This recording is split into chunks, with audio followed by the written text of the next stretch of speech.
This week, Slovenia had its success in pro cycling.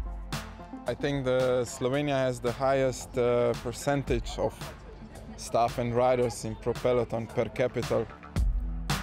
The Israel Cycling Academy team shows us how the sport is growing outside of Europe. For us, it's like a big dream that came through Cycling Academy. But first, the UCI Women's World Tour Leaders jersey and its journey this season.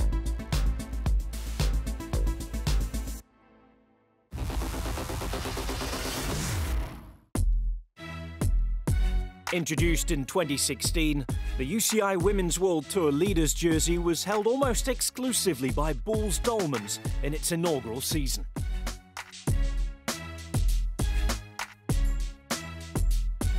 This year, however, the now purple garment has already been worn by 4 riders from 4 different teams.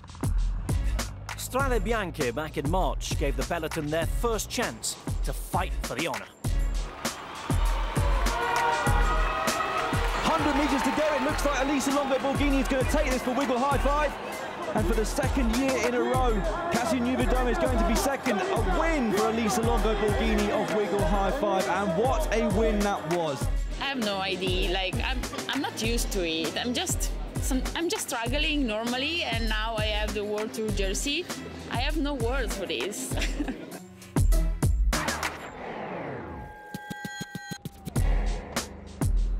The plan wasn't to come here, but it was to go to Semana Valenciana. But since I got the jersey, my team thought it was a good way of honoring the race to be here.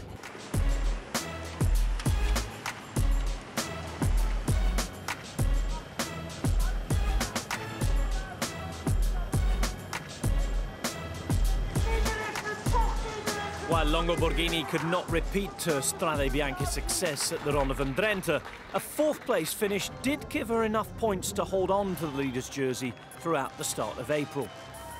But at the Tour of Flanders, there will be a change at the top of the standings.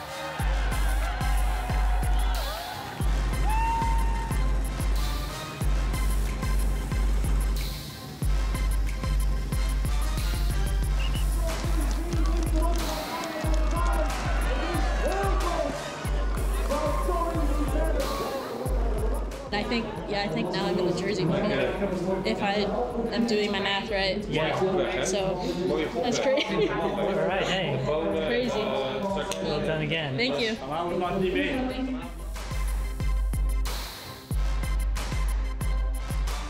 I got the Women's World Tour jersey after Flanders, after winning Flanders. No, I never expected at all to come even close to wearing the jersey this year. So yeah, it's all just kind of been a shock for me, and didn't really expect anything, but yeah, just taking it one race at a time and moving on. I think you do have to be consistent, but you also have to get, I think, at least a win. And I think that kind of sets you ahead points-wise, but then you still have to maintain and keep those points. So there's kind of 2 sides to it, but I do think it comes down to consistency, but also kind of like a high-quality consistency.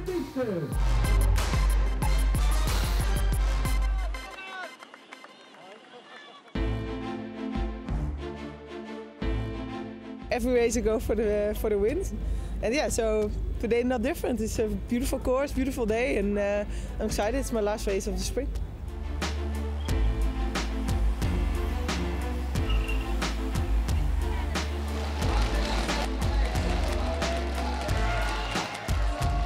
No one could stop Anna van der Breggen claiming the first women's Ardennes Triple Crown, winning Amstel Gold, Flèche Wallonne and Liège-Bastogne-Liège. But Van Vleuten's incredible consistency across the opening months of the season saw her become the new World Tour leader at the end of spring.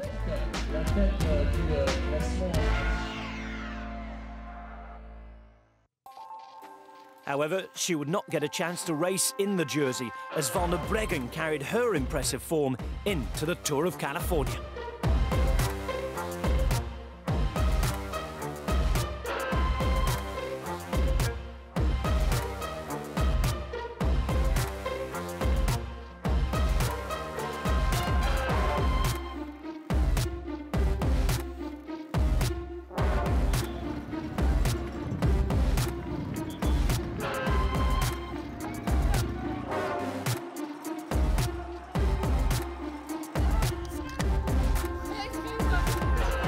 This was totally one from the team because they helped me so much. I only had to do the last, I don't know what, 100 meters.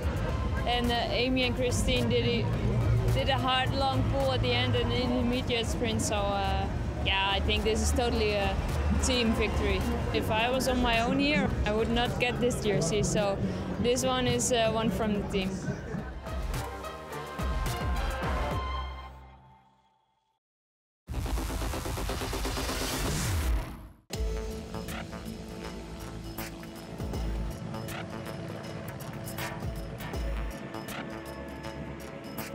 I think Slovenia has the highest percentage of staff and riders in pro peloton per capita.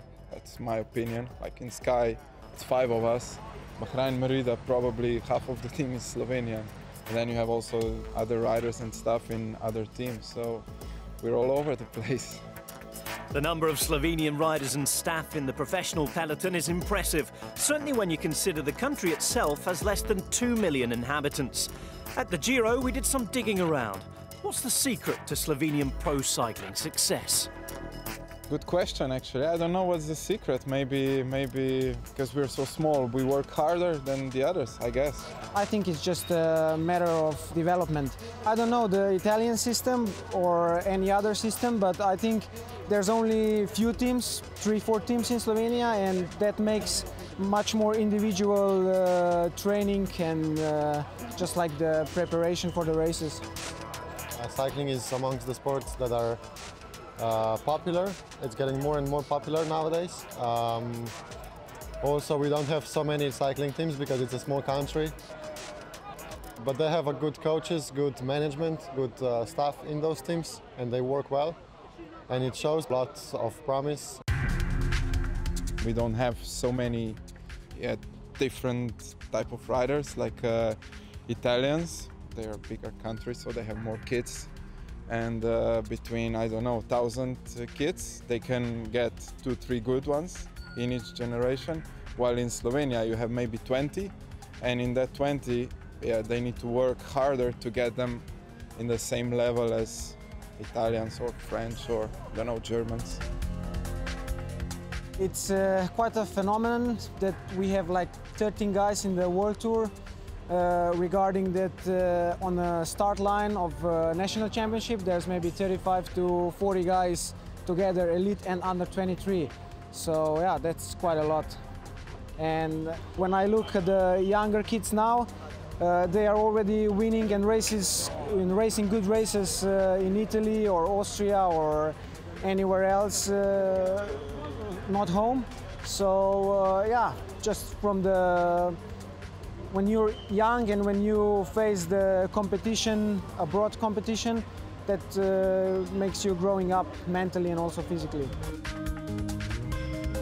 Yeah, I live in a part of Slovenia where we have mountains, yes, so maybe I also, because of that, go quite well on the climbs.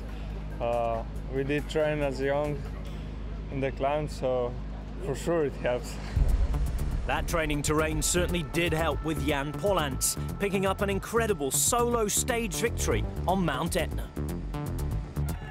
Slovenia will be going absolutely nuts. And he realises, yes, he's done it. This is his day. Absolutely superb. One for the neutrals, one for Slovenia, and a big one for Palank. Biggest win of his career so far. It belongs to him, and we take our hat off to him. I hope it helps also for Slovenian cycling, this my victory, for the future of Slovenian cycling. It's nice to win. It's nice to see people with Slovenian flag during the race. So I hope maybe in these last stages will be even more Slovenian flags. Success abroad means little if it can't be backed up at home. And with the Tour of Slovenia starting on June the 15th, it presents the perfect opportunity to inspire the next generation of Slovenian cyclists and fans. For sure it's going to be a nice broadcast because there's a lot of nice things to show. I think the helicopter footage will be impressive and also the stages are really interesting, so stay tuned.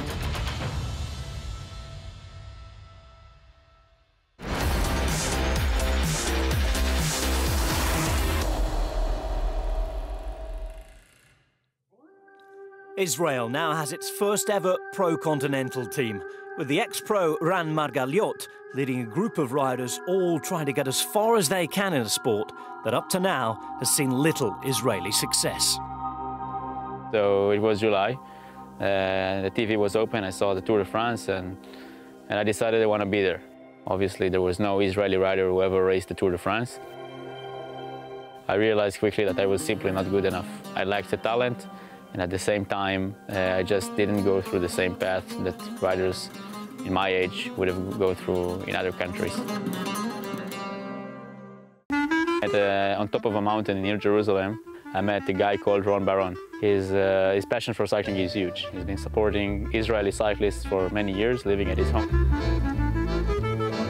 We're a non-for-profit startup sports team started by a few crazy people who thought they can make it to the Tour de France with people coming from countries like us.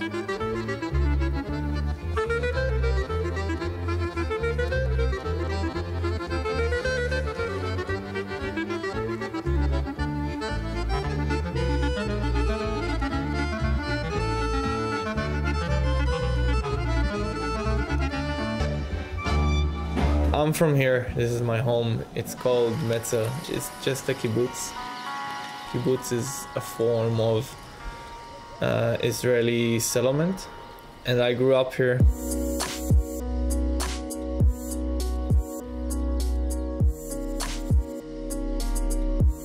The Israeli sport always missed the leap into the professional cycling.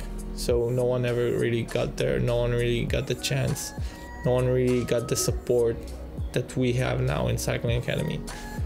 So I've got to go to Ran, sometimes our manager, and just say to him, thank you for doing that, because without you I wouldn't have this opportunity to even get the 11th place in Belgium.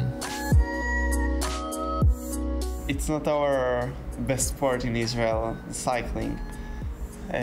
So yeah, for us it's like a big dream that came through Cycling Academy.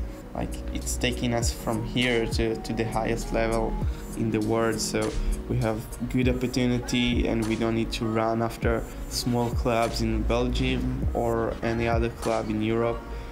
Like we have the opportunity here at home, and we are the riders here. We are the best riders here.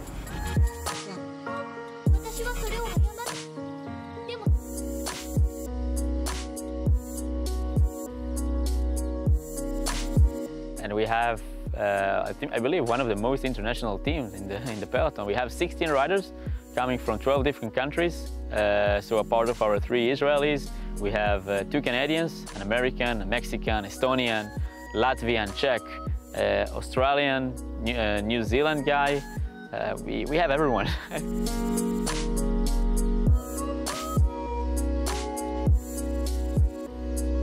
So if you want to understand what these guys are going through, you have to try to understand first where are they coming from. You know, it's sort of a desert. And cycling-wise, they're coming from nothing. In the end of the day, we analyze them and we compare them to the European fellows who grew up, were brought up in cycling country and cycling houses. So it's a big step up they need to make, and many times they could feel isolated.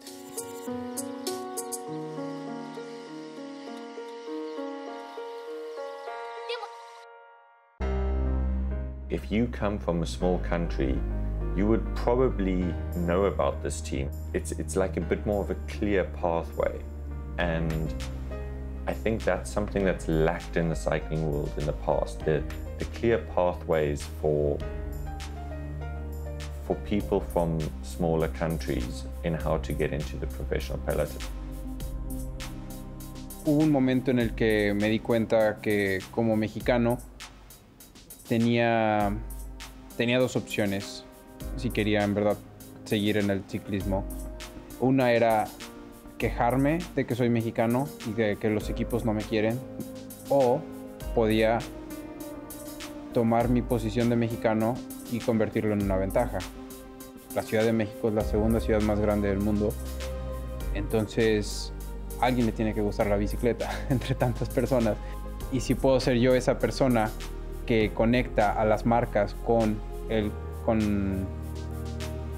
los clientes de México, eso me va a ayudar a mí también a crecer en mi carrera.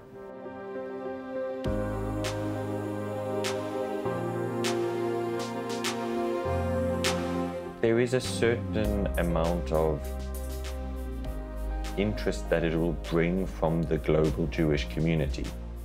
They have come out in the past to support this team, and it's reaching a completely different group of fans and spectators, and that just brings in people into the cycling world who have previously had no connection and no interest in the cycling world, and it's absolutely beautiful. And I believe this sport has the opportunity to create a better society. I don't want to sound like a crazy person who try to achieve world peace through that, but in my own way, I feel that getting more people on the bike and getting more people on the bike in this country will help us change the reality that we see sometimes through the TV.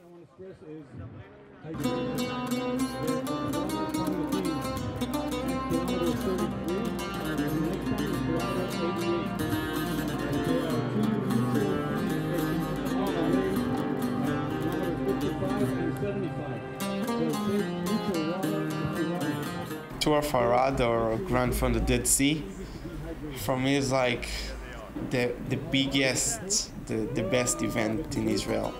It doesn't matter where I stay in the world in this moment, I just go to take part in this event.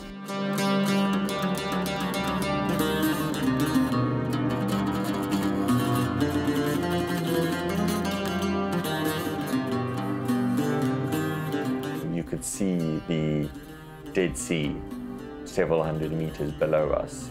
It's just still utterly mind-boggling.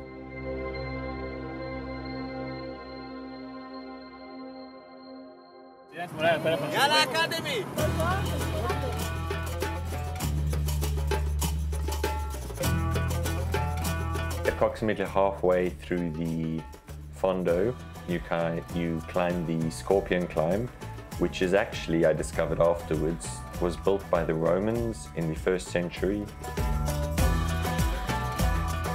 So you're going up these amazing historical monuments. The climb is actually a monument, and it's brutally steep.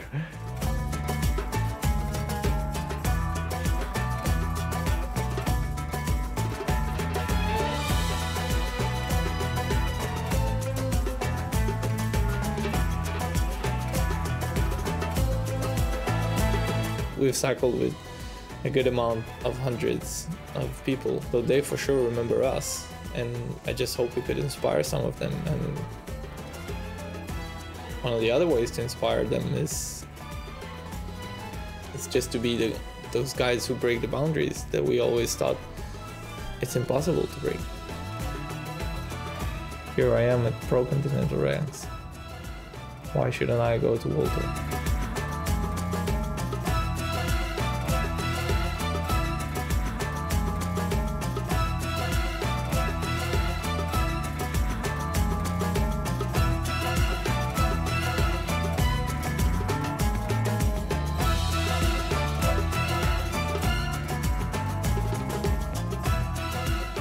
We were fortunate to participate in the World's Team Time Trial, which took place in 2016 in Doha, Qatar. And this is not a place where Israeli riders are usually appear at. Our youngest rider, Guy Sagiv, who is the Israeli champion, was also at the time serving in the Israeli army. And as a soldier, he was not allowed to travel to an Arabic country like Qatar. So I thought with myself, what will be the punishment if I'll be there? And I say, yeah, it's worth it. So I just take the plane and went there. In Israel, every adult man above 18 have to go 3 years for the army. It's obligation. So it's not existing in every other countries. So for us, from age 18 to 21, you just have to be there. You cannot grow as much as you can in pro cycling, as much as you need. Also, it's 3 really important years as you're growing as a professional. So it slows the process, and sometimes most of the guys not continue with the sport. Might be unacceptable or it's hard to understand for people, but this is our way to demonstrate mutual commitment for our country and for each other, because it's part of our life, the same way we pay tax, the same way we celebrate the holidays or going to school. Still, at the same time, they are professional cyclists and they're racing in the same team with guys in their age. We don't have to do that.